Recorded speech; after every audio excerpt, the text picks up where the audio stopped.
প্রত্যাশারা আমার আসামি ইনশাল্লাহ খালাস পাবে। এই যে একটা দীর্ঘ বিচারিক প্রক্রিয়ার মধ্য দিয়ে আসলে এটা এই চূড়ান্ত পর্যায়ে চলে এসেছে, এই বিচারিক প্রক্রিয়াটা নিয়ে আপনার কোনো বক্তব্য আছে কিনা আপনার কাছে?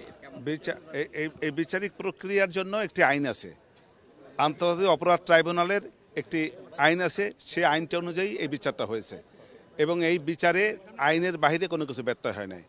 এবং এই বিচার প্রক্রিয়ায় আমাকে, যেহেতু আমার আসামিরা পলাতক, যারা আদালতে ছিলেন না, যার কারণে আমাকে রাষ্ট্রপক্ষ থেকে যে সমস্ত তথ্য উপাত্ত ডকুমেন্টস যেগুলি আমাকে দিয়েছে এবং তারা যা আমি আইনগতভাবে পাওয়া উচিত সেগুলি সবই তারা দিয়েছে। সেই তথ্য উপাত্ত থেকে আমি আমার মতন করে চেষ্টা করেছি এবং আমি আমার চেষ্টায় কোনো ত্রুটি করি নাই। আমার প্রত্যাশা আসামিরা খালাস পাক। আমির ভাই, একটা বিষয় আপনি এখানে মূল অভিযোগ ছিল যে লেথাল ওয়েপনের ব্যবহার এবং এই যে সাইট অ্যান্ড শুট যে মূল অভিযোগটা ছিল, আমরা এর মধ্যে দেখলাম যে গতকালকে ডিএমপি কমিশনের একটা বক্তব্য দিয়েছেন যে বাসে আগুন দিলে বা ককটেল বিস্ফোরণ ঘটাতে গেলে সরাসরি গুলি করার নির্দেশ দিয়েছেন। ওই সময়ও একটা আন্দোলন ছিল, এখনো একটা পরিস্থিতি আছে। এর আগে আমরা দেখলাম যে চিটাগাংয়ের কমিশনারও এরকম সন্ত্রাসীদের দেখলে ব্রাশ ফায়ার করার নির্দেশ দিয়েছেন। পুলিশ কি আইন অনুযায়ী এই নির্দেশ দিতে পারে কিনা, বা জীবন রক্ষার্থে বা সম্পদ রক্ষার্থে পুলিশ এই ধরনের সিদ্ধান্ত নিতে পারে কিনা, আমাদের আইন কি বলে?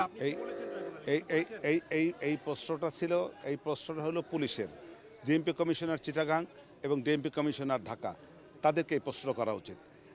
আইনগতভাবে তারা পারে বলেই তো এই কথাটা বলেছে, না পারলে এটা বলতো না। প্রথম কথা হলো এটা। আর সেটা ব্যাপারটা হলো ওখানে ইয়েটা ছিল যে যদি কোনো সন্ত্রাসী গাড়িতে আগুন দিয়ে পালানোর চেষ্টা করে, সেই ক্ষেত্রে এই কথাটা বলেছে।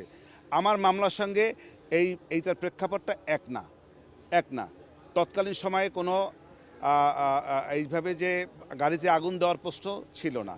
অতএব কালকের যে গতকালকে যে প্রেক্ষাপট আর আমার মামলার প্রেক্ষাপট এক না। সেই সময় কি মেট্রো রেলে আগুন, বিটিভিতে আগুন বা অন্যান্য সম্পদ নষ্ট, মানুষকে এই ঘটনাগুলো কি ছিল না? সেগুলো ছিল, কিন্তু আমার ক্লায়েন্টরা এরকম কোনো নির্দেশ দেন নাই তাদেরকে গুলি করে মেরে ফেলার জন্য। আচ্ছা আমির ভাই, আপনি কি সমস্ত চাপ ভয়ভীতির ঊর্ধ্বে উঠে স্বাচ্ছন্দ্য নিয়ে মামলা পরিচালনা করতে পারেন? ইনশাআল্লাহ। আমাকে কেউ কোনো চাপও দেয় নাই, আমাকে কেউ কোনো চাপ দেয় নাই। আমি আমার মতন করে মামলা করেছি এবং চাপ তো কেউ দেয়ই নাই, বরঞ্চ আমি মনে করি লার্নেড ট্রাইব্যুনাল এবং প্রসিকিউশনের পক্ষ থেকে সবাই আমাকে সহায়তা করেছে। প্রত্যাশারা আমার আসামি ইনশাল্লাহ খালাস পাবে।